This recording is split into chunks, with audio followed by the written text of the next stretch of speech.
On sonna dans l'escalier. Lara tendit l'oreille. Quelqu'un se leva de table pour ouvrir. C'était Nadia. Lara se jeta à la rencontre de la nouvelle venue. Nadia venait droit de la gare, fraîche, ravissante. Elle paraissait exhaler de toute sa personne le parfum des muguets de Duplienka. Les deux amies étaient debout, incapables de proférer une parole. Elles ne savaient que pleurer et s'étreindre à s'étouffer. Nadia apportait à Lara les félicitations et les vœux de bon voyage de toute la maison, avec le cadeau de ses parents, un bijou. Elle sortit de son fourre-tout une petite boîte enveloppée dans du papier, la déficela et après en avoir fait sauter le couvercle, tendit à Lara un collier d'une rare beauté. Les oh et les ah fusèrent. L'un des convives, déjà un peu dessoulé, dit « De la hyacinthe rose, oui, oui, rose, qu'est-ce que vous allez croire?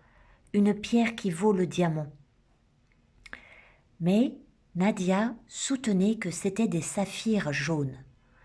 Lara avait fait asseoir son amie à côté d'elle et, tout en la servant, elle couvait du regard le collier qu'elle avait placé près de son couvert. Ramassé dans le creux du coussin violet de l'écrin, il chatoyait et jetait ses feux. Il faisait penser tour à tour à un chapelet de gouttes de rosée et à une grappe de menu raisin. Pendant ce temps-là, quelques-uns des convives avaient retrouvé l'usage de leurs sens. Ils burent encore un petit verre pour tenir compagnie à Nadia. On eut vite fait de la griser. La maison ressembla bientôt au château de la Belle au Bois dormant.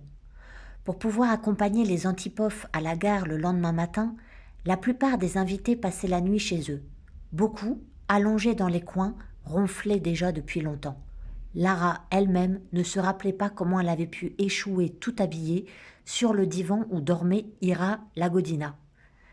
Elle fut réveillée par une conversation à voix haute qui se tenait juste au-dessus de son oreille. C'étaient des voix étrangères, celles des hommes entrés dans la cour pour chercher le cheval égaré. Elle ouvrit les yeux et s'étonna. « Ce pacha est vraiment infatigable. Qu'est-ce qu'il fait là, planté comme une borne? Qu'est-ce qu'il peut bien chercher encore ?» À ce moment, celui qu'elle prenait pour pacha se retourna et elle vit que ce n'était pas lui, mais une espèce de croque-mitaine au visage grêlé et balafré de la tempe au menton. Elle comprit alors qu'un voleur, un cambrioleur s'était faufilé dans l'appartement. Elle voulut crier mais ne put émettre un son. Elle se souvint tout à coup du collier et se soulevant sur le coude sans faire de bruit, jeta un coup d'œil de biais sur la table du repas. Le collier était toujours là, entre les miettes de pain et des restes de caramel, et le malfaiteur, peu clairvoyant, ne l'avait pas remarqué parmi les reliefs du repas. Il se contentait de fouiller le linge emballé et de mettre sans dessus-dessous les bagages de Lara. Ivre et mal éveillée, Lara se rendait mal compte de la situation et regrettait surtout de voir son travail défait. Irritée, elle voulut de nouveau crier et de nouveau elle ne put ouvrir la bouche ni remuer les lèvres. Elle donna alors à Ira Lagodina, qui dormait à côté d'elle, un violent coup de genou dans le creux de l'estomac. Celle-ci poussa un cri de douleur et Lara se mit à crier en même temps qu'elle. Le voleur laissa choir son ballot d'objets dérobés et se rua hors de la pièce.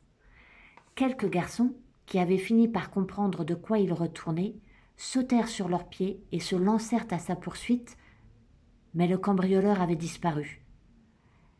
L'alerte et les commentaires animés qui suivirent donnèrent le signal du branle-bas général. Comme par enchantement, toute trace d'ébriété avait disparu chez Lara. Insensible aux prières de ceux qui voulaient encore rester couchés, elle secoua tous les dormeurs, leur fit rapidement du café et les renvoya tous chez eux, en attendant de les revoir une dernière fois à la gare au départ du train. Quand ils furent tous partis, le travail alla bon train. Lara, avec sa rapidité coutumière, courait d'un porte-couverture à l'autre.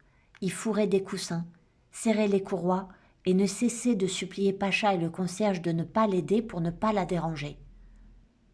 Tout fut fait et bien fait en temps voulu.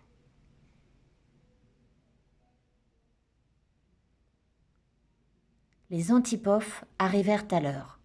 Le train s'ébranla doucement comme s'il imitait le mouvement des chapeaux que leurs amis agitaient pour leur dire au revoir. Les chapeaux s'immobilisèrent, on entendit un triple hurlement, un hurrah sans doute, et le train prit de la vitesse.